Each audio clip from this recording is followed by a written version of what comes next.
Hey guys, it's Ettore. Before we dive into today's episode, I want to ask you something.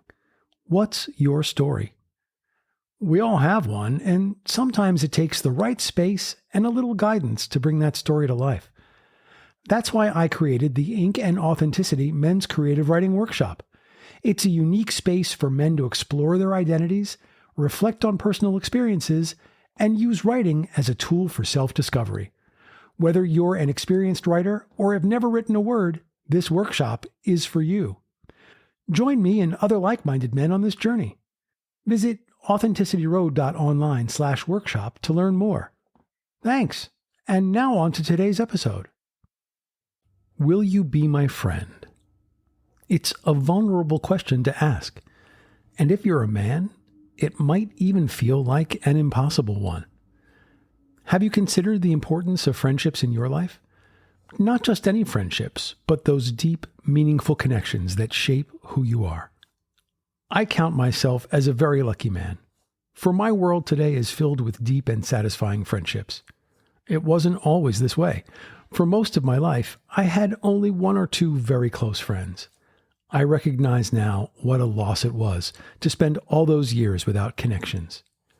In this episode, I sit down with my frequent guest and very good friend, Stamatelos, to explore the world of adult male friendships.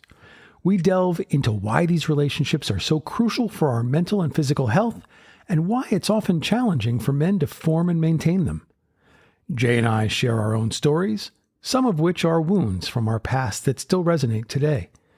We talk about the cultural norms that discourage men from expressing vulnerability and seeking emotional support from each other. But most importantly, we talk about breaking these barriers. You'll hear about the power of vulnerability and how being open about our feelings can lead to stronger, more supportive friendships. This episode is not just for men. It's for anyone who wants to think more about friendships and the profound impact they have on our lives. I invite you to join us for a conversation that could change the way you view and make friendships. So let's get on the road. Welcome to the Authenticity Road podcast. We started this podcast to share our stories and hear from others about their adventures in men's work. Join us on the journey to our fully authentic selves, emotional healing, and the meaning of modern masculinity. Here on Authenticity Road. Hello, and welcome to the Authenticity Road podcast. I am Ettore, and this week on the podcast, we are thrilled and delighted to have our most frequent guest. It's actually a shame that I don't offer like sort of a punch card so you get a free coffee or something. In his fifth appearance, yes, but sixth episode, we have self-relationship coach Jay Stamatelos. Those of you who have listened to the podcast before are well familiar with Jay. He is an IFS practitioner. He was my IFS practitioner, which was in fact how I met him. It was when we did an episode on IFS. And that started a long and intense relationship, both professionally and ultimately personally. Jay wears so many hats and has such a fascinating and varied background that I can't really even do him justice. So, Jay, I'm going to throw this open to you and say, for you, what are the most important pieces that you think people ought to know about you when they hear your name? Boy, what a question. Thank you for throwing this to me, Ettore. I wear a lot of hats, and you've named the things that I do. The reason why I'm in this space, why I work in the men's workspace, is because I want to help men form different relationships with their emotions, themselves, and ultimately those around them and the world around them. And to me, the relationship with others begins with the relationship with ourselves. And the relationship with ourselves is heavily dependent on our relationship with our emotions. And my goal is, as someone who had to learn how to feel and how to process emotions, how to communicate them, to even feel them in my body, because beforehand they were always in my head. How can we be in relation to ourselves, our emotions, and to those around us so that we can engage with ourselves in the world in a constructive and productive way instead of a way that is somehow destructive, whether it be hurting others or hurting ourselves or remaining isolated? That's my goal. Well, that's a big bite to take to chew on, isn't it? I mean, you said something really key though there. I mean, I think you hit on, and I don't remember exactly how you said it because it was far too eloquent for me to repeat, but essentially the same reason that I think most of us who want to guide other men in this work choose to do this. And that is because we want to heal people's relationships with themselves and with others and be the best versions of themselves for themselves and for their loved ones and their communities. And so what you said really resonates with me because it feels very much like, yeah, that's why I do this. That's why most of the guys I know do this. So on today's show, we are tackling something really, really huge. And, you know, it's funny. Jay and I have spent some time talking about this both today before we rolled tape and a few weeks back when we first came up with the idea to do this. And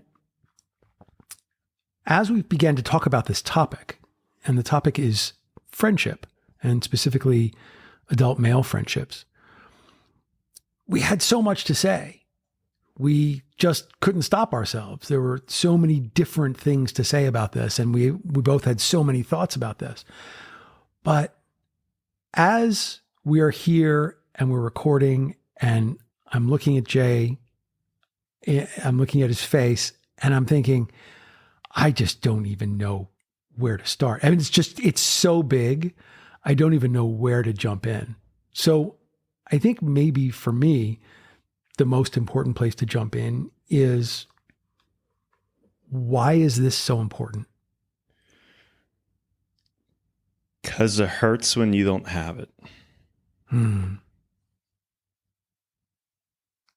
I could go into a 10-minute talk about the data that we have on how important friendship is, about the impact it has on physical health that's measurable, that if you feel lonely, in some cases it can be akin to smoking 15 cigarettes a day. It's the research on it's overwhelming. I could go into how humans are a hypersocial species, which is probably something we're going to touch on during this call later, and that we are built and designed to be in relation to other humans. So while other animals or plants are environment, are made to fit a certain environment, they are environment fit, maybe is a way to put it. Humans are human fit. We're built to be around other people. We have to be. And friendships are, I think, have become known to me as possibly the most important relationship that we have, that none of us treat that way, including myself. I'm very late into this realization, but as someone who has spent a decade talking to people about the relationship with themselves, their relationship with the world and those around them, relationships with spouses, relationships with coworkers, with colleagues, with everyone and anyone, friends are in many ways the relationships where we have one of the highest degrees of support given to us with the lowest cost. You know, with our spouses and with our partners, we have agreements, we have things we have to do together. There's criteria, and same around work, same thing around our role if we have children or if we play a role. But as a friend, your presence really is the main thing. And that having that and giving that is a critical experience for humans. Stay with us. We'll be right back. Hey guys, it's Ator again. Sorry to interrupt the show, but I want to tell you about something I'm really excited about. If you've been listening for a while, you know how important it is to take time for self-reflection and growth. That's exactly why I've created the Ink and Authenticity Men's Creative Writing Workshop. This is a 6-session online workshop designed specifically for men. Whether you're looking to explore your identity, challenge societal expectations, or simply find a creative outlet to process your life, this workshop gives you the space to do that. It's not about being a professional writer. It's about telling your story, digging deep, and connecting with others on the same journey. Each session is filled with prompts and discussions that will help you understand yourself better, all in a supportive and open environment. So if you want a way to write, reflect, and share, join me for Ink and Authenticity. Just visit authenticityroad.online/workshop to learn more and register. Now let's get back to the show.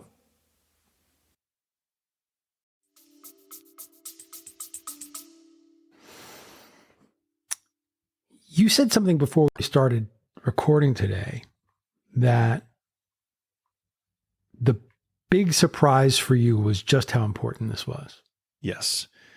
So when I said that earlier, I said that ever since I've gotten into trauma work and I have looked at how, if we ask why do we have the issues we have today, and we can emotionally trace that back, and especially following IFS, this isn't a cognitive experience, right? This is, I feel this fear in me. Well, let's sit with the fear. What does the fear want to tell you? So this is not us trying to place, what would make sense, blah, blah, blah. That's not this. This is more, let's ask thinking to step to the side and really follow experiences to see where in your past this takes us back to.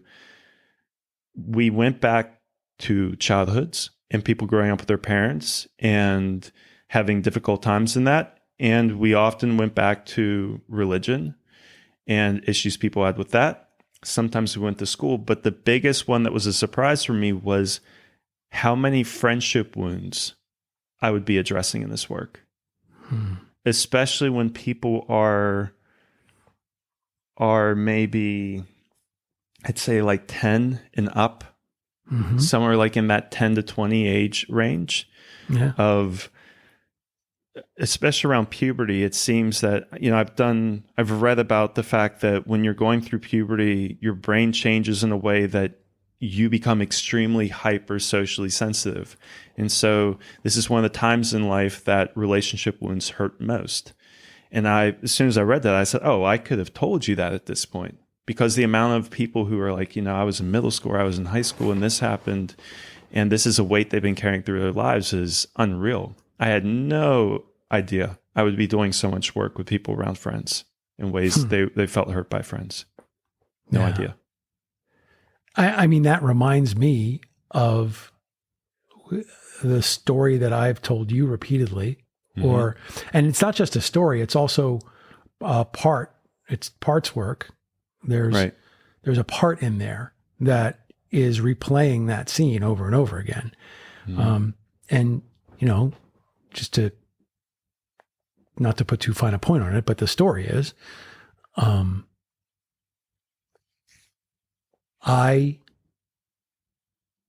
had very deep feelings for a friend of mine. I was about, 12, 13, something like that. And he was, as far as I was concerned, he was my best friend. He was the closest peer that I had. And I referred to him as my best friend. And he stopped me and said, I don't have a best friend. I just have friends. And that stabbed me like a knife in that moment. And I've been recovering from that wound ever since. So what you said is true. It's like, this is, these friendship wounds, these friendship pains stay with us for a very, very long time. Yeah. I think if I had to categorize this somehow, I think there's the wounds we have from our parents and even from religious leaders tell us if the people above us love us. And then maybe you would have things around if there would be children or younger generations, there'd be ways of, will the people younger than me appreciate me or respect me or love me? But friends are the people around me? Can I get love around me? Do I belong around me? Because the people around me are the ones that are going to be with me for the bulk of my life. Mm-hmm. And so this is a really important cohort to have a sense of belonging with. This also feels to me like it plays into the other work that you do that's so close to you, which is around being enough and being enoughness. And that sense of belonging and that sense of, do I fit in, goes right to the heart of, well, am I enough to fit in? Am I enough to belong? And if I don't belong, does that mean I'm not enough? Right. So all of the work I do around enough is around shame. Because, right, as a coach, my job, ideally, or the way I view it, is to help people create a life that externally reflects who they are within. That is ultimately my goal. Well, that requires vulnerability. And that requires an acceptance of self. And that cannot be achieved if you're stuck in shame. And anytime you're in shame, there's always two parts here. We always have something that is being shamed, which usually feels like us. Usually like we feel small, we feel weak, we feel ashamed of ourselves, but there's almost always some sort of critical voice talking to us. That voice is still inside us. It's another part of us that's playing a role. And what has become interesting for me is when I hear someone say language like, if I would do this, everyone would think blank about me. Is stopping, slowing down, saying, well, who is everyone? Like, don't think this answer through. What faces, what voices instantly come up? And you'll get some parents, you'll get the random neighbor, the random coworker, but you'll almost always get some group of friends or peers of, I want these people to think positively of me. And so I've somehow internalized them into this choir that's inside me that's reminding me who I'm supposed to be or what standard I'm supposed to live up to. What else would you want to say about the importance of the topic? I don't know. This might not actually answer that question, but something I've heard myself saying a lot lately is repeating the point that I really don't think this is primarily our fault. And I'm not saying that as someone trying to give everyone an easy out, or that we need to, this isn't about giving anyone a blank check or saying that we don't need to make a priority, because we do. It is our responsibility to prioritize and make time for this. But the fact that we have this problem, I do not think is something we should blame ourselves for. The story I give, drive this point home, is last year I was in Greece. And Greece is notoriously unfriendly to human development and civilization. It's a mountain sticking out of the ocean. Right. Yeah. So when you have a village on a mountainside in Crete, like where I was, you have this pocket of land that if you want to build on it, you all have to build in this space because that's all that there is. And so you're put in these dense environments. And I was sitting on the balcony overlooking one of the roads, which is the main road end, one of the roads in. And I saw these kids playing in the street. And out of curiosity, I said, I wonder how many people they're going to talk to in the next 30 minutes. So I sat there with my coffee and I just watched. And I got to around 7. The neighbors on one side, the neighbors on another side that came and yelled at them for being in the street and not watching. 2 cars that came by and they talked to everyone in the car. And a group of slightly older teenage girls that was walking past. And I was thinking, if I would go outside and sit at the end of my driveway, we don't even have, like a lot of suburban America, we don't even have a sidewalk. If I'd go to the end of my driveway, there's no universe in which I talk to 7 people in a half hour. Mm-hmm. And so Greeks are really known for the importance they place on relationships and the importance of belonging and having events together. They're world famous for it. But I also know that if you take a Greek and you pluck them out of Greek culture and Greek areas and you drop them in the middle of America, they will often flounder. And I know this because I know them. And even in college, I would talk to them and they would be in college around other people and they would say, like, I don't get, you guys don't really socialize. Like, I can't do what I know how to do. And so if you take someone from a culture that values this already and wants to invest in it, but really struggles to in the US, I don't think it's fair for us to whip ourselves on the back saying, do you know what? Yeah, we just suck. We're just not putting enough effort in. Yes, we need to put effort in. But I also want to make the point, we have to put effort in because our cities are designed for cars instead of people. As is, our culture is designed way more about money than it is about human connection. And we are fighting a little bit of an uphill battle. It's not impossible, but you have to have your head on to do this. So this podcast is generally targeted at men. Right. And your practice is targeted primarily at men. Yep. As is mine. And so what's different about men? Why is it more of a challenge for men to form friendships? Or let me rephrase that question, because that assumes facts not in evidence. Yes, good catch. Good catch. No, but seriously, there is an appearance that it is more difficult for men to make friends, particularly adult men to make friends, than it is for women, or than it is for boys and girls. And so what is it about being an adult man that makes it harder to be or acquire friends? It's a complex answer, just as everything is. Mm-hmm. But if I had to overly simplify it, I'd say culture. It's a cultural issue. It's not a biological issue. It's a cultural issue. Go ahead. In the 1950s, one of the things in the post-World War America that we had, people had something that they'd been desperate for, which is enough money to live on their own. So America has never really had a culture like Greeks or other cultures of multiple generations living in the same house or right next to each other or anything like that. But in the Great Depression, everyone had to get shoved on top of each other. And there was all this fighting. It was all these issues. And you have the stress of depression. Then the war comes. We get through the war. But then we make bank because the rest of the production around the world has been destroyed. We have no competition. And we're able to pump everything out.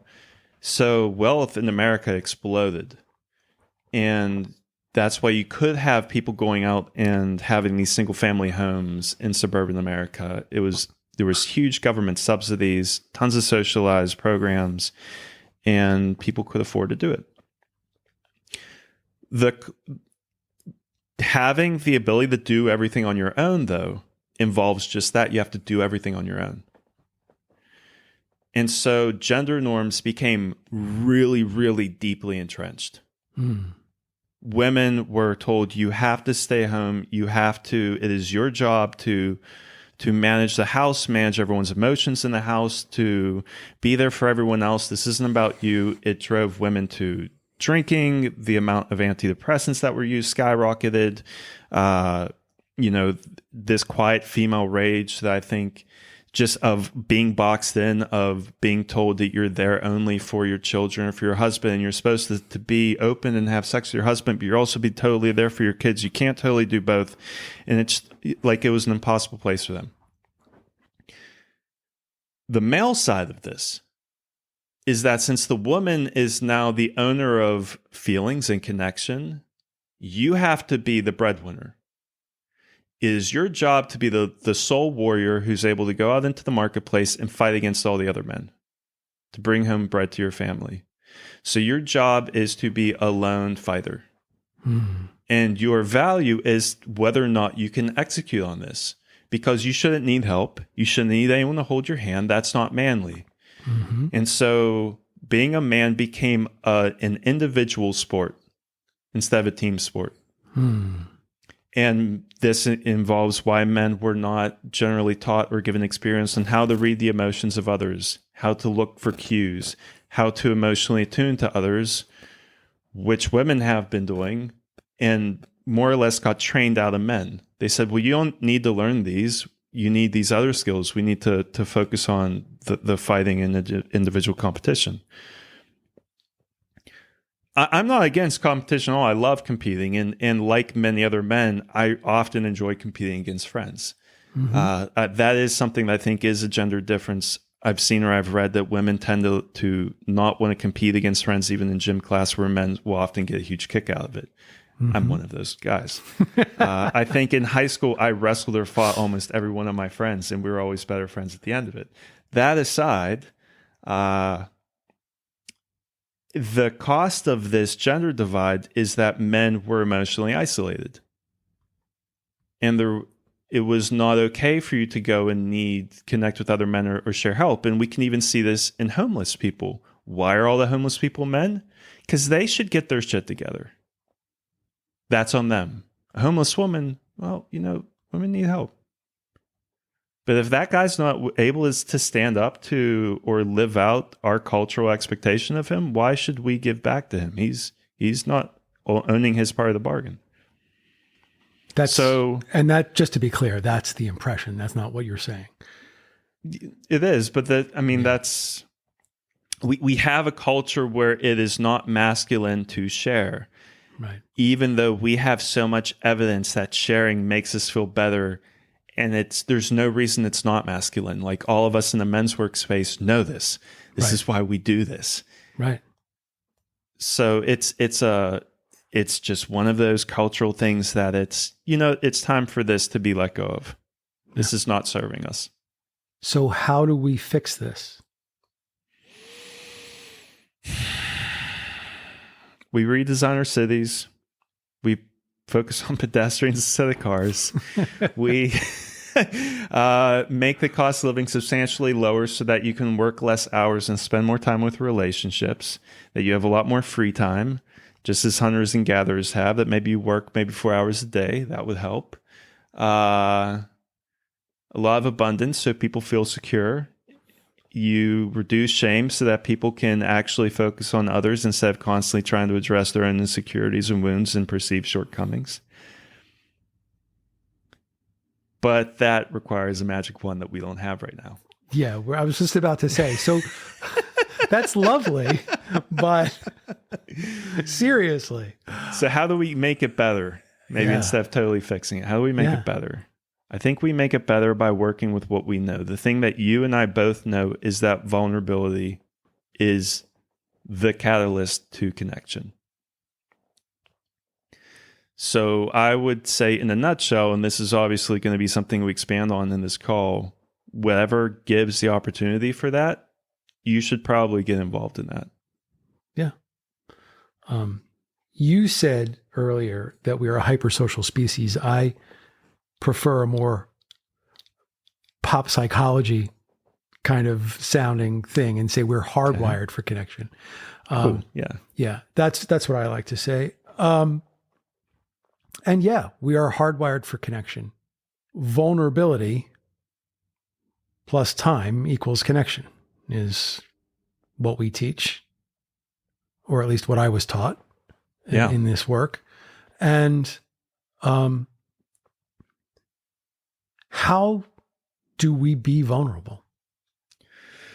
I think it starts with, first, I would say there is, unhealthy maybe isn't the right adjective, but concerning. Like there is a maybe not so great form of vulnerability, which is like putting everything about yourself on the billboard and showing it to everyone. Like that's crossing boundaries. That's not healthy. It's not doing you favors. It's not doing others favors. My preferred way to look at being vulnerable is that instead of it's your job to show everything, it's more the attitude of there's nothing you need to hide.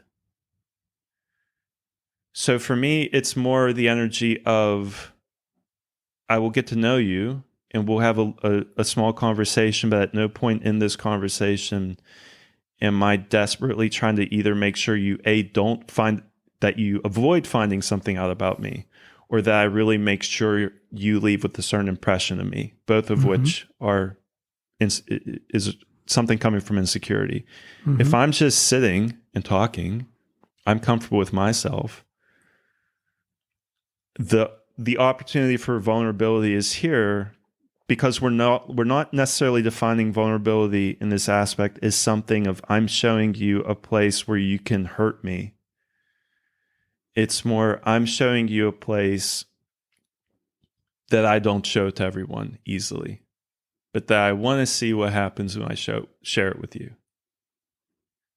And we start small and we slowly grow over time, and we realize that one is comfortable with the other. And if I want to value this relationship, I think I have learned to be the one who wants to set the tone to say, yeah, I've been suicidal twice in my life. I know what you mean. If someone's saying something to me like that, now I don't have to go deeply into it, but I'll say, I get that. It's hard. Yeah. And to me, that's a step of it. If I don't have to hide it. I also we don't have to spend this whole conversation about me and my woes and troubles, but I want you to know that whatever you're feeling or sharing with me, I get it. Thank you for sharing that. And I'll share something small in response. And that's how we do this. Something you said reminded me of me in the old days. And that was actively seeking to keep you from finding something out about me on the one hand. Right. And on the other hand, I've just gone totally blank as to what the other hand was. It was the other side was making sure you think something about me. Right. Making sure you think something specific about me. And I know that I spent an awful lot of time not only trying to hide who I really was, but also, and the word that I always used was curate, was curating people's experience of me. Yeah. I liked to think of it as a highly curated experience. And at the same time, the other sort of phrase that I use over and over again when I think about how I used to interact with people is making myself the shape to fit other people's lives. And, not only don't I want you to know who I really am, I'm going to appear to be who you need. So that way you'll like me. Which is a version of, it's a part of that curation, I suppose. But. And I would assume it falls into something I think a lot of us fall into, which is that I assume that there has to be a role I can play for you in order for you to want to be around me. Right. Yeah. Happily, I haven't done that in a number of years now, but, but as you were talking about it, it all came sort of flowing back to me about, yeah, this is exactly how I used to behave. Right. And now being vulnerable for me is so second nature that I sort of have to check myself. Am I in the right place to be expressing this kind of vulnerability? Yeah. It becomes such a habit, such second nature that sometimes sometimes I don't think, oh, is this going to veer into inappropriate land if I reveal this much of myself in this context? It's sort of how like I end so many conversations with people with "I love you," and I cannot tell you how many times I have hung up a phone with a client and stopped and checked myself and went, "Shit, did I say I love you at the end of that conversation? I hope I didn't." Yeah, that'd be a whole bag of things. Yeah, right. But,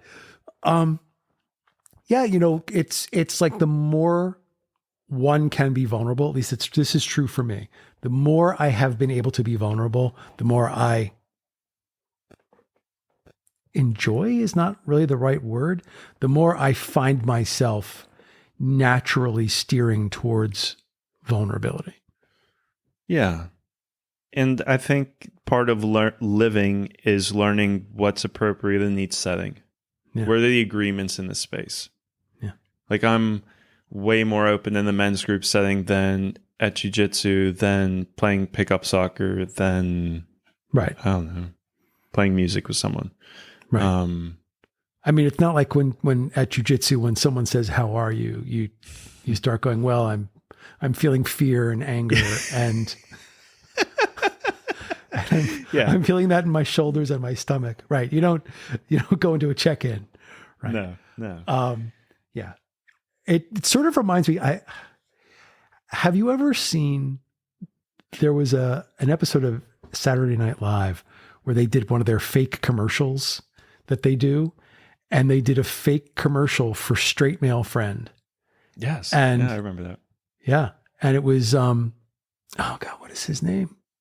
The comedian Bowen? who stars. Yeah, Bowen. Bowen Yang played a gay guy, as Bowen Yang frequently does. With his group. The iceberg that was my favorite from the Titanic. But yes, go. But yeah, with his group of straight female friends, and they're just nothing but drama. And that when he needs a break, he goes to a straight male friend, which is billed in this commercial like a product. You can get a straight male friend, and basically it's a surface level, non-vulnerable, drama-free relationship, which in the context of that commercial is supposed to be a good thing.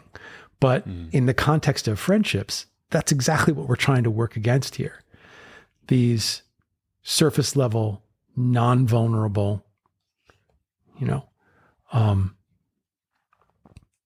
I just want to go play video games and get wings with you.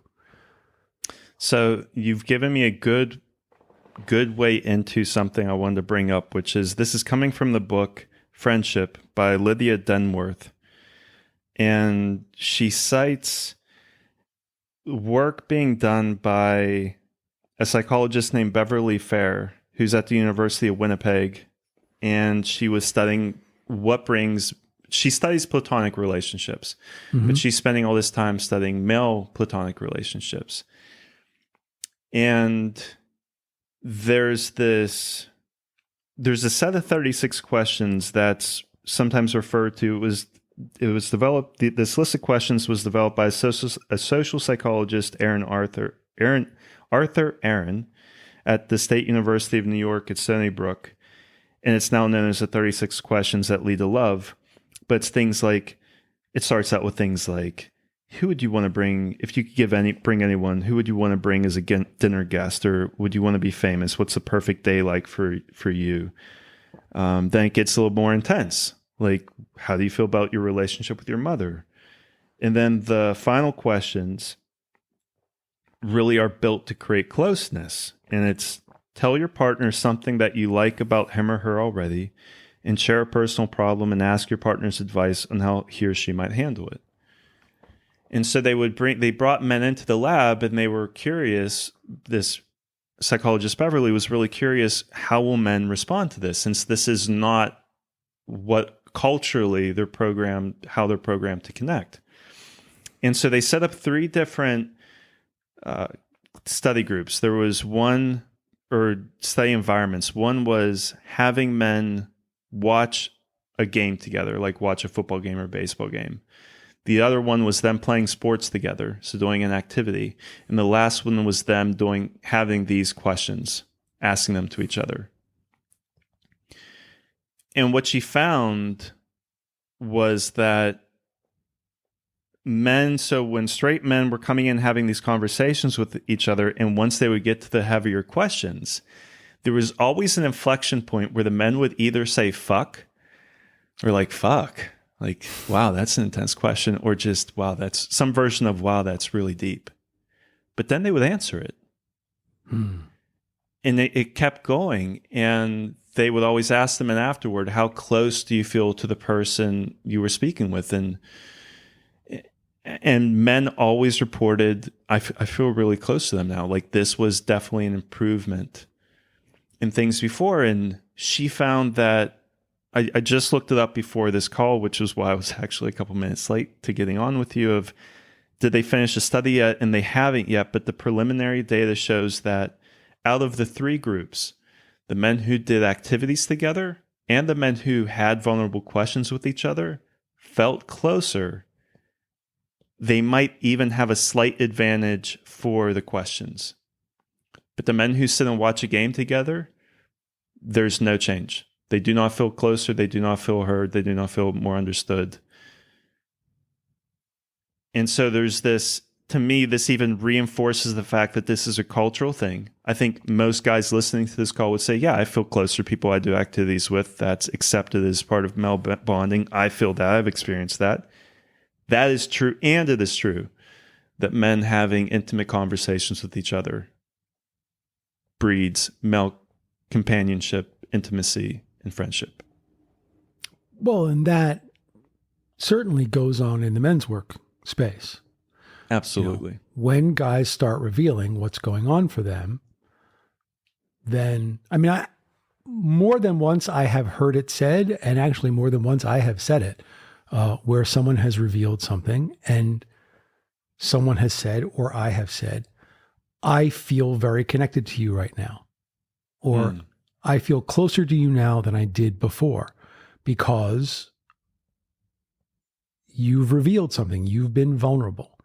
The thing about vulnerability is that vulnerability can feel risky. It can feel dangerous. Right. I'm exposing my soft underbelly to you, and you can hurt me. To be vulnerable, just inherent in the word vulnerability, there is risk. One can't be vulnerable without taking a risk. Mm-hmm. And people are naturally risk averse. Mm-hmm. We are taught to be risk averse. And when it comes to guys dealing with guys, we're really taught to not be vulnerable because we are in competition. We are perhaps rivals. We are, even with friends, even with people we call friends. Yeah. We don't want to take the risk to expose something of ourselves. And I would say this goes back to what experiences do we have? Did we have violations with a friend in the past that we're afraid is going to happen again? This is the type of stuff that in my work, this comes up. Hey, I'm really struggling with the other guys in my men's group. Hey, I'm really struggling opening up to the guys at my MMA class. Hey, I'm really, whatever. That's all the prompts that got me to go back to people in their early teens. Mm-hmm. So yes, it's true. And I think a lot of that comes from pain we had in the past that we want to avoid feeling. But also I think we, as men, we want to, well, all humans have this, that we want to live up to what we view as the norm. Like that, the researcher I just quoted is a woman. The author of this book is a woman. But as a man reading that excerpt I just did, or about that study, when they said men always say fuck or they say something, when I read that, the first thing that came into my head is, I feel like I want to signal to the guy asking me the question, like, is this safe for me to do with you? Like, are you going to think less of me if I continue to play ball? Are we somehow violating an agreement or something that we're not supposed to violate together? And as long as there's not a reaction or anything or someone else freaking out about it, I don't know. When I read that, the first thing I thought is, I don't actually know if this is a guy's insecurity or discomfort with the question as much as it is maybe some part of him asking, is this safe to do with another man, or are we both going to follow the old rules as we know them? But that could be a personal take on this. I have no big data to back this up. I mean, for me, and I'll say the same thing, I have no data to back this up. What I hear is, if I say this, if I take this risk and expose this part of me, will this person think less of me? Mm-hmm. That used to be more important to me than it is now. I don't really care if that person thinks less of me because I know what I think of me. Right. I think so my take on it is this: when we think highly enough of ourselves, we bring enough safety into the room to be our authentic selves. And it doesn't matter what the other person thinks of us. Right. And that's why I think that vulnerability starts with self-acceptance. Yeah. Because it is a risk, but it's not a big one. Mm-hmm. Because even if this goes belly up, my day will continue. Right. Right. At the end of the day, I've still got me. Right. At the end of the day, I still love me. Right. I mean, along with, tons of other people, this one person is not going to make the difference. But to take a tangent from this, though, something in the way that you phrased something when you were speaking about vulnerability around this, it made me think of, there is a vulnerability in admitting I want a friend. Yeah. And, I was in a men's group lately, and I was talking about this, and I shared that I have learned to be very open with it, where I come from a background where I have a tendency to get tunnel vision when I'm working on things. I have a tendency to neglect relationships. And it's not a conscious thing I do. I just don't feel like I have the bandwidth, and I'm so focused on the goal that other things drop. And I'm not proud of this, and this is not an excuse. But I have to take full responsibility for that. And I've had to make repairs, and I've had to go to friends and male friends in my life and other relationships and say, hey, I know I'm dropping the ball. This relationship with you is important to me. I don't want to lose this. What can we do? Or just say, can we work on doing something small? And like with one friend lately, it was, or right before my surgery, it was this effort of, let's meet every 2 weeks for an hour for lunch. And this felt like moving heaven and earth at the time. And then I'm like, oh, this is working. Like this actually can work.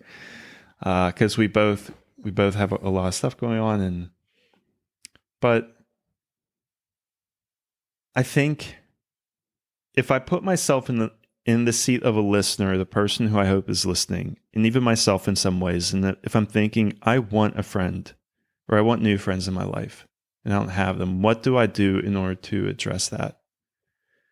I think part of that is admitting I want a relationship I don't currently have, 2, being open to it, and 3, when it is appropriate, asking someone if they'd be willing to be my friend. That for me opens up the question of, what is a friend?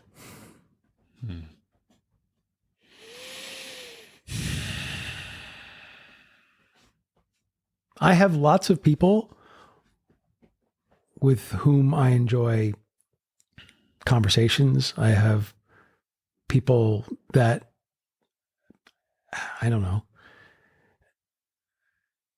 like at what point does someone get conferred the title of friend? Do you have an answer for this? Well, it's rather like pornography. Yeah, right. I don't have a definition, but I know it when I see it. No, I mean, it used to be my 4 a.m. phone call test. Mm-hmm. Like, is this someone that I would call at 4 a.m. to get me out of trouble? But I think it's broader than that. I mean, that was sort of glib. I mean, that was sort of me being funny when I would say that, but it's sort of broader than that. There are people that I wouldn't call at 4 a.m. who I also consider friends. I think a friend is someone with whom I have both an affinity and a connection. That's a really wide net. Well, there's various depths of friends, I suppose. Can you have? Well, I think that's what I'm thinking. Like there's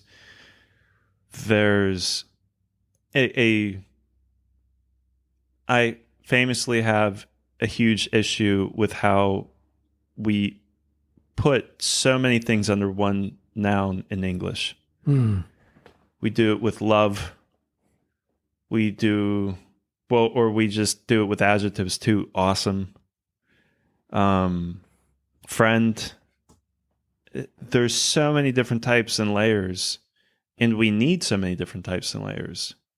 We have really close friends. We have really intimate friends. And then I have friends who, honestly, I want a break from deep conversations from. I have fun. They have fun. We laugh together, and we're just going to hang out and laugh. And if no one brings up any deep issues, I am happy as can be. Right. And I think so there's different types, and we probably need either some type of qualifying adjective in here to break them up into different ones, or we need maybe more so to ask, what do we feel like is missing, or where do we feel like there's a hole? And I think we see this a lot in men's group, where a lot of guys have their spouse as their entire emotional support, and so what they're missing is men who are emotionally supportive. They might have the party friends, they might have the activity friends, the fun friends, but they don't have the emotional support friends, and they're aware of that, so they come and they address that need. Great. Other people might have different holes or different spaces. And so I think it's more a question of, I guess this is still circumventing the question. I don't have an answer. Yeah, I mean, I guess I don't really have an answer either, other than I know who my friends are because I know who my friends are. I also would look at it at how I behave. If I in any way am heavily regulating what I'm saying, watching what I'm saying, or feeling like there's only an appropriate amount I should open up, I don't know that I would use the word friend yet. I would probably still use acquaintance or this guy I know who's a great guy. But friend involves a two-way street, and also something with the nature of this work. I know my clients way more than they know me. Now, I have learned, and I've always believed from the beginning, being open is part of being a good professional in this space. I don't hide things necessarily from clients, and I'll ask them, would it benefit you, or would you like to hear what this experience was like for me when I was going through it? And that's almost never been a bad move. I'm giving them permission to choose around this. And then you have people like when my brother went to a therapist up in New York, and he asked her, how are you doing today? And she responded by saying, why are you so curious about me? And I'm like, Jesus Christ, just tell her to calm the fuck down. I mean, we can be humans. Which isn't meant to be a smack against therapists. I work with therapists. No. I like them. I know. I hear you. Let's all calm down. We can be, let's all admit we're humans, and all humans have issues with this. And it's okay to admit other people are lonely. And I think that's something that's helpful too, is to realize, if I'm lonely, other people are lonely.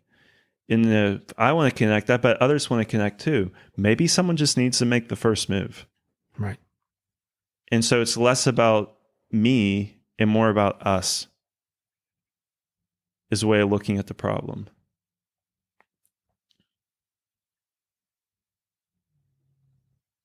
Can you say more about that? I think maybe this is something for me. It's usually easier for me to motivate myself to do something if I feel like it will benefit more people than just myself. Mm-hmm. And so if I parlay that into this, I think that is something. That's part of why I got into men's work, is because I was lonely. And there was an awareness of, if I want this, others want this. Now, what I learned is that being a facilitator does not give me necessarily the connection that part of me wanted. And so I now have spaces where I'm in connection with other facilitators or other coaches or other professionals. And that gives me a sense of belonging, something closer to what I wanted. And I, of course, have my personal relationships as well. But I think whenever the people I work with are inherently self-focused, because when you feel shame, you're inherently always worried about what's wrong with me, what do I need to fix, what do I need to make sure others don't see. It makes it really hard to show up for others. And you might be labeled as a narcissist, but you're not, because you don't have grandiosity. You don't view yourself as better. It's kind of the opposite. It's like your house is on fire and someone's coming to you and saying, hey, I have this issue. And you're like, I'm sorry, my house is on fire. I have to deal with that. I don't have the bandwidth for this. And that's usually actually one of the ways I find that I can measure success with a client is whenever they start automatically saying, I called my friend up out of the blue and we had this great chat, or he was going through a hard time and I was just there for them. I'm like, good. You're finding space. And I don't know, just normalizing the problem on one hand, and on the other hand, giving, maybe this in some way gives us all permission to assume that the other men who we might want to connect with also want to connect with other men. Whether or not they're going to accept that and admit that, that's a different thing. So let's refocus this then, because you're onto something here. Yeah. That an avenue that I want to pursue, and that is because you opened it up before, and then we sort of got off. Yeah. There's a guy listening who wants a friend. Yeah. How does he get one? I find myself constantly quoting the story of this woman. And I think there's more to be discovered here. So the short answer is I don't fully know yet, but there's something in this story I really like. And I think can give us guidance. There's a woman who, her name is, and I might mispronounce it, but it's Ari Honarvar. And she's originally from Iran. She married an American, moved to California. I think she's in San Diego right now. And she was having a really hard time finding friends. And she was doing everything everyone was telling her to do. They had a kid. She was going like mommy groups and play dates and meeting up with other women and pursuing some of the things she's interested in. But she never felt like things were moving past the surface acquaintance stage. So she knew all these women, but she didn't feel like she had the close female friends she wanted. And she was thinking on this, and she thought back to her Iranian background about how she knows people who were in arranged marriages who really came to love each other. And I've seen this too, because arranged marriages were used quite heavily in Greek culture for a long time. And I knew people who were in them, and there is deep love that you can find in it. There's also not deep love, just like normal marriages. But the idea was making a commitment up front and then seeing where this goes. And so what she did is when she thought back to all of the women she had met in this big pool, she thought, who are the ones that stick out to me most? And she messaged them and contacted them and said, hey, this might sound a little weird. Would you have any interest in us committing to be friends up front and seeing where this goes from there? And I love that. I love that so much. First off, because it's ballsy as fuck. Secondly, you're clearly stating your desire. Like, that's huge vulnerability. You're saying, this is where I'm at, this is where I'm looking for. But what I love about it is it's making things explicit. Mm-hmm. And I read something that she wrote where she said that a lot of times for friends, it seems like they're missing the talk that all couples have. Like, are we exclusive or are we not? Like, are we an item or are we not? But we don't have that. We're for friends. And then you get a mismatch where you'll hear someone say, this is my best friend. And someone turns like, I'm what? You know, and I've seen that. I've seen that happen. But there's a mismatch, and that's communication. And maybe it could be both sides, but there wasn't that. And then you have times where there's wounding, like your background with that. But there's also times where this is really beautiful. And I've seen this happen in men's group spaces too, where maybe guys will be a little bit more eloquent and will just say, you know, something about you really resonates with me. I would love to get to know you more. Would you be open to spending more time offline or between calls? And you see these friendships build. And that's the same effect using different words.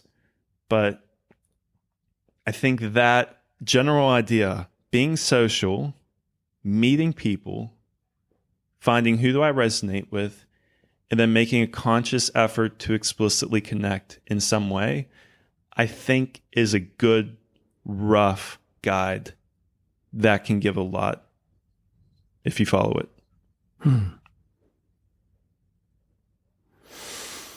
Yeah. Before the call, you and I were talking about, you know, how do I think somebody who needs a friend gets a friend? Yeah. And I had just boiled it down to get a friend, be a friend, because that's just been And I love that. that's been my approach for much of my life.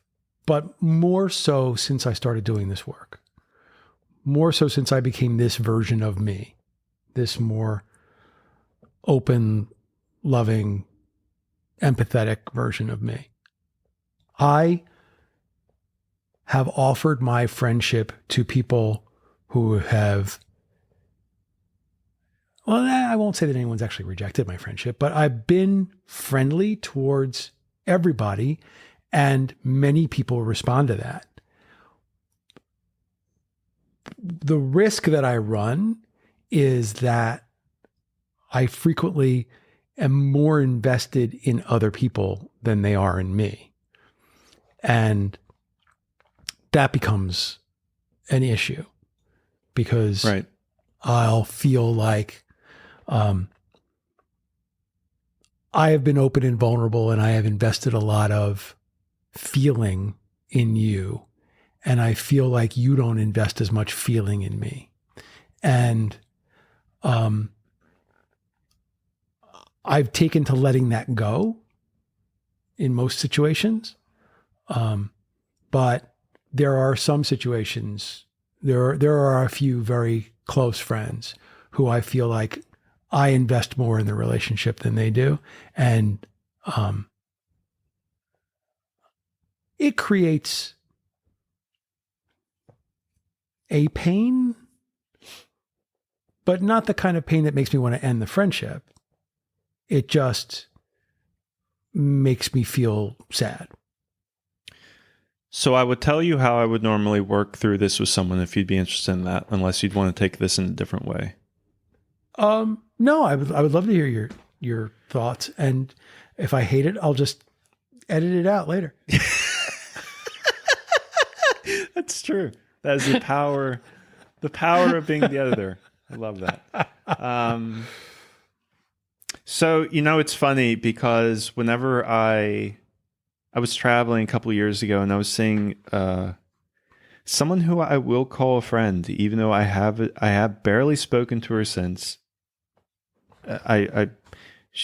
We played music together when we were younger, and I have barely talked to her, but if she called me in with any sort of a need, I would drop anything to help her.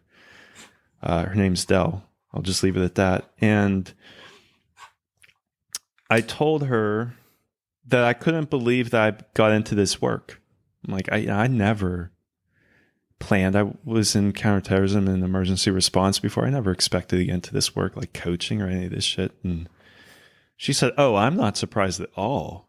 I said, "Really?" She said, "Third grade, sitting there, we were like on swings or something, and she said, I was there and I was lamenting to you that no one was hanging out with me, or like none of my female friends were hanging out with me. And you just stood there and you looked at me and you just really quizzically said, well, have you asked them to hang out?" And she's like, "I got so frustrated with you because all I wanted was someone to like affirm me. And here you are, like putting it back on me." And she said, "The worst part was you were right. That was the worst part." And so something that reminded me of, in something with your question or the framing of this is, or not your question, but your example is, all relationships are two ways. So I think we always have to ask, if there's a relationship issue, what am I doing and what are they doing? And what is the unspoken agreement that needs to be brought into the light and changed? So if someone is frequently putting themselves in a position where they feel like they're being used, or they're giving more than they're getting, I would be really curious if that's an experience for them, if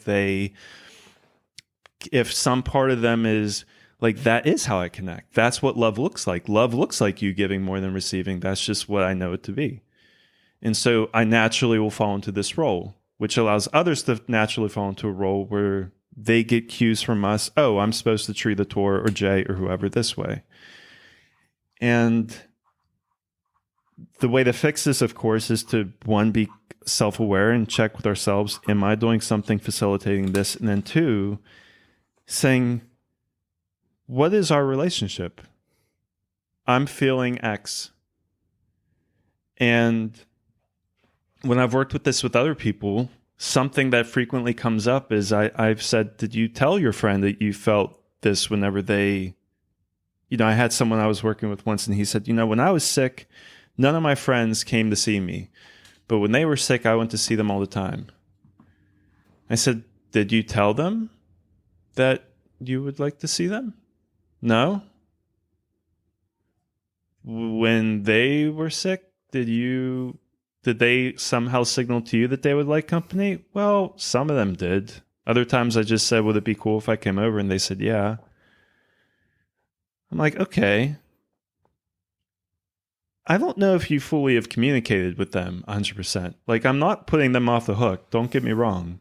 But I'm also, if you haven't asked me for something, is it fair for you to blame me for not giving it to you? And if the answer to that's no, then we need to have a conversation about what is our agreement in this relationship. I want to show up to you this way. I expect you to show up to this way. This isn't happening.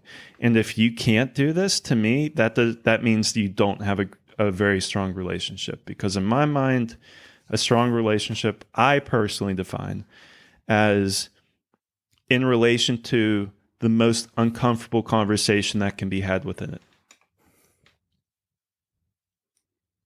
So that's the way I would look at this. The way that I look at this is that I don't want to keep score. Like I note that I am more invested in some people than they are in me, or more invested in being somebody's friend than they are in being my friend. Mm-hmm. But I also view my role in the world as just to offer love.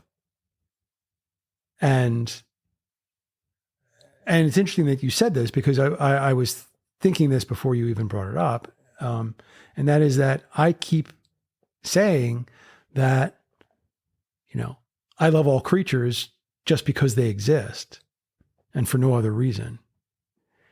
And the same is true of people that I call friends. I love them just because they exist, not because of the degree to which they love me, because then it becomes transactional. Yeah, but I would also maybe push back a little bit and say, I think you are keeping score because that's why it bothers you. Well, that's what I'm saying. I don't want to keep score. Like, that's not my role. Right. You know, my role is not to keep score. My role is simply to love. And so in my journey to becoming my best self, I have to let go of that keeping score. I have to let go of, because that's not what my role ought to be. But I don't know that that's possible. I don't know that it's possible to have a relationship where there's not going to be some measure of, am I getting what I'm receiving? I've had to end friendships because of this. Yeah. Now, I'm not putting myself in a position of saying I'm some brilliant guru or something that's above being human. I think all relationships have some degree of reciprocity has to somehow be embedded in this. I just don't know if that's a realistic want. Yeah. I guess my views on this are evolving. I see that I see the rightness of what you were saying. I see the correctness of what you're saying. And also, I don't want that to be true.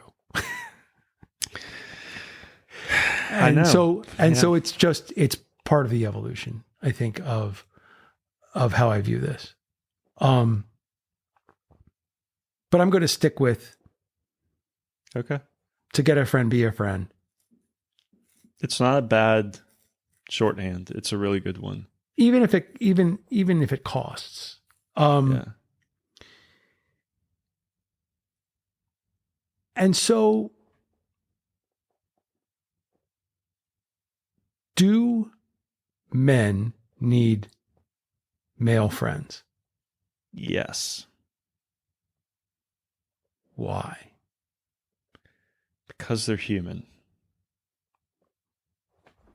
But they could have female friends. Yes.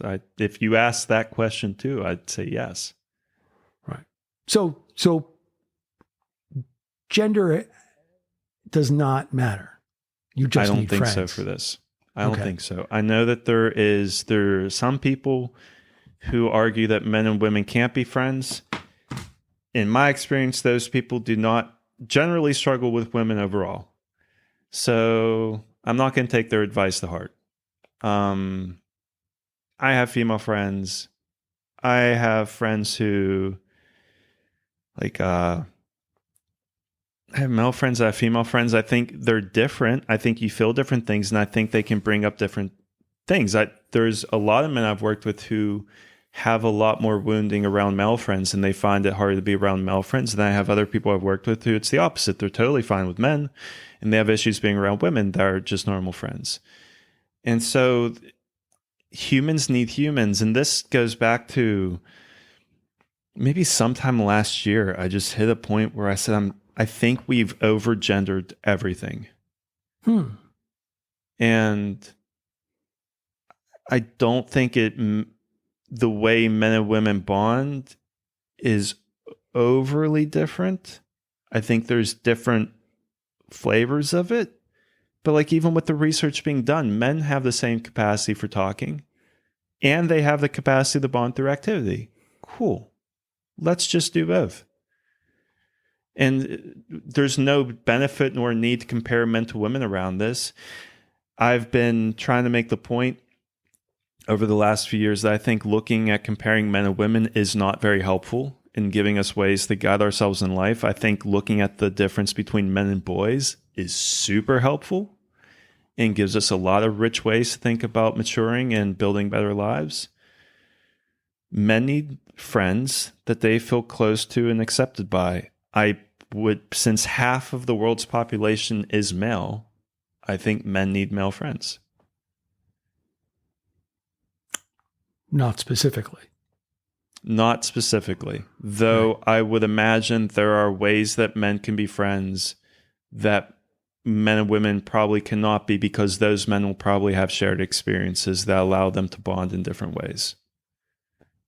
So from that point, maybe explicitly, it would be good. It would be good to have someone who has been through similar experiences as you. I mean, because I similar have pressures. Yeah. I have run into my fair share of men who have said, "Oh, most of my close friends are female." Right. And I'm not going to psychoanalyze them. I don't know. I'm not going to look for reasons why. I mean, I feel like it would be this easy sort of dime store psychology thing to say, these guys are closer friends with women because of sexual attraction or fear of perception of sort of internalized homophobia around being close friends with other men. And so there's all those roads that I could go down, but I don't have any data for that. So I just know that I run into a fair amount of men who say, "Oh, most of my close friends are women." And it could also be around not wanting to be shamed by other men, which I think is something that is often is missed. I was on a call not too long ago where it was part of a panel, and one of the guys said the people who have the greatest power in the world to make me feel shame are other men. And it was a straight man, and he just said because I feel like there's a standard sometimes I can't meet, or I'm afraid they're going to judge me in a certain way, or if they come from a background where the jocks treat them a certain way, and so that's their idea of what men are, so on and so forth. This still isn't the most scientific answer, but men can really get hurt by other men, and so men can want to avoid other men. There's a ton of reasons this could be. Yeah. You could also grow up with all sisters and you're the only guy, and that's normal. Right. So we're coming up on the end of our time together today. Mm-hmm. And I feel like we've just sort of scratched the surface. I feel like there's so many more things that we would want to talk about here. Yeah. Before we part ways, and we still have a little bit of time left, what are some things that we didn't talk about that you wish we had touched on? I think something I'm curious about, that maybe this would be more of a brainstorming episode, is really getting into the nitty-gritty of, I'm a guy who wants friends. What do I do? Where are spaces? And I think it's important, not just how do you find these spaces, but how do you find the other men that also want to connect? And because right now I think it's a numbers game. It's just going out and really seeing who you connect with, going to them and asking, do you want to become friends? Using whatever words you use, and just see where the chips fall. I think I'd be interested in talking about more tangible stuff, but this is such a rich topic because we're talking about one of the most important relationships we have in our lives. We can look at almost anything through the lens of friendship. Yeah. How do you show up? How do you show up with a male friend who's deep in grief? How do you show up with a male friend who, how can you be a good friend? Maybe would be another good thing to talk about. To go to your point, if you want to have a friend, be a friend, what's it mean to be a good friend? That would be a rich conversation. Well, let's strategize for a moment. Mm-hmm. I want to say, you want to make a friend? Whatever it is that your interest is, go engage in that interest and look for other people who are engaging in that interest. Mm-hmm. And then say, strike up a conversation. Find out if that person is also looking for friends. But as I was thinking of saying that to you, the thing that kept coming up for me is that, pardon me, most of my really close friendships are with people that I have nothing in common with in terms of activity. Then how do you become friends? Through men's work. But I mean, in terms of what we would do outside of the men's workspace, doesn't matter. You still have a shared thing. Yeah. But they're not the people that I would have looked for. Okay, that's fair. I would have gone to a museum. I would have gone to an art gallery. I would have gone to... The problem with those is that they're not places typically conducive conversations. Right. And you have to find the right group. I mean, in grad school, my entire friendship circle was based on pickup soccer. And then whenever I tried to do that when I was traveling in Arizona, I found that none of these people talk while they're putting on their cleats or getting the pitch ready or putting cones up. They don't hang around afterwards. I'm like, fuck this. This isn't the soccer I know. This isn't conducive to what I want. You need to find an activity and opportunity for connection. So to your point, yeah, there needs maybe a way, like if the museum was having an event, Right. that would be something. Right. Well, except that to my earlier point, those aren't the people that I ended up really vibing with. Because it was about vibing. Yeah. It's what I like about life. I think I've said for a long time, I think the most undervalued joy in the day is a positive interaction with a stranger. I love it. I love it. Even if it's like being out somewhere and you see something weird and you and the stranger look at each other and you both laugh together, like that can fill me up for the whole day of just this reminder of like, oh yeah, we're all the same, or there is connection here that's wide. And I think there's even research backing up that people who have diverse friends, who have a bunch of different backgrounds or shared things, or different things, but they have similar values, they process the world in a similar way, or they laugh at the same things, that those are some of the best friends to have because they enrich your life, because they bring new things into it. So what do we want to leave folks with today? It's not just you. And therefore, there's a lot of opportunity to find connection. Yeah. And if you need to do some work to make it easier for you to, whether that's doing work around your own self-acceptance, your own self-peace, then that's one part of it. That's the internal work. And the external work is opening up, saying this is something that I want, and looking for opportunities to have what you're looking for grow in your life. That's what I'd say. And I think what I will leave it with is join a men's group. Yeah. I was not looking to do personal development work. When I first entered the world of men's work, I couldn't even spell men's work. I mean, I didn't know there was work involved, right? I was just looking for places where guys gather because it was the pandemic and I was lonely. And so I was looking for connection. I didn't know in advance all of the benefit that I was going to get out of it. I didn't know that I was going to change who I am at the most fundamental level. I didn't realize that there were things that I didn't like about myself that I could change. I didn't know that I just thought that, my personality was my personality. I thought my self-loathing was just a charming byproduct of who I was, right? I just came for the connection.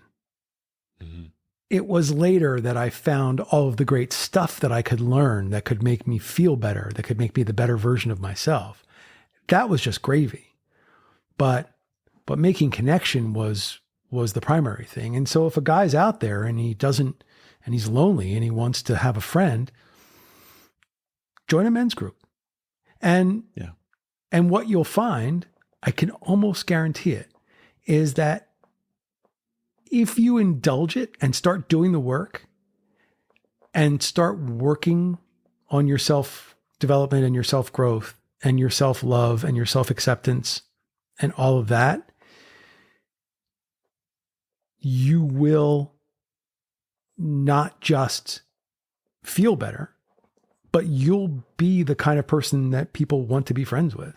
And you will find yourself with many, many friends.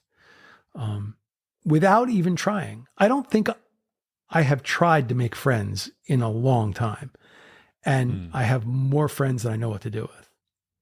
Yeah. And I mean close friends. I mean people that are genuinely close to me. You and I have had this conversation before. When back when I was affiliated with another men's work organization, I told you to join because that was where I found so many of my 4 a.m. phone call men. And your experience right off the bat was not the same as mine, I don't think. But no, I'm having the reverse because now I'm a facilitator there. Yeah, and now you're a facilitator there. Yeah. And as you said, you actually said something earlier that I didn't dive into when you said it, and it stuck with me, and that is that being a facilitator is not as connecting. And you didn't say it this way, but this is what I drew from it, that being a facilitator is not as connecting as being one of the people being facilitated. That just, being one of the guys in the room is fosters much more connection with other men than it is to be the facilitator in the room. And yes, 1,000 times yes. I completely agree with you. I would love to be one of the guys in one of the groups that I facilitate. Yeah. But of course I get can't. that. Yeah. We need space to hold and to be held, for lack of a better way to put it. Yeah. And that was actually why I've left. I left a group I was part of before because they knew I was a professional, and if the facilitator was going sideways and the guy was getting hyperactive, it'd be like, Jay, could you help? And I'm like, I need to wear one hat. I'm either going to wear my hat of just being myself, or I'm going to wear my hat of being on guard, watching, trying to track, and like jumping in. I don't want to do that. I'm not here to work. I already do enough work. And but this is a belabored way of saying, I guess in a way, it even reinforces the importance or the benefit of being in communion with other men as an equal. Mm-hmm. Yes. Because even as a facilitator, it's not enough. Right. Yeah. All right. Well, I think that we have reached the end of our journey today. Although, as you said, there's so many more topics that we could mine out of this. And I am going to hold you to it that you'll come back and that we'll dive into this again. Happy to.